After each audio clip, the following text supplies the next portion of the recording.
Hello, today I'm in Volkswagen Beetle. In this video I'll show you how to find speed warning and how to reset it or set it.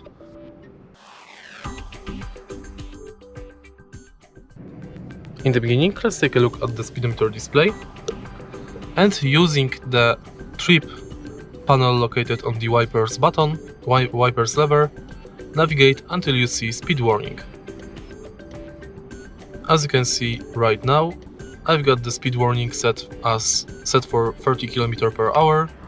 To reset it, you have to press and hold OK reset button. To set it, press once OK button and adjust it using the trip buttons on the wipers lever.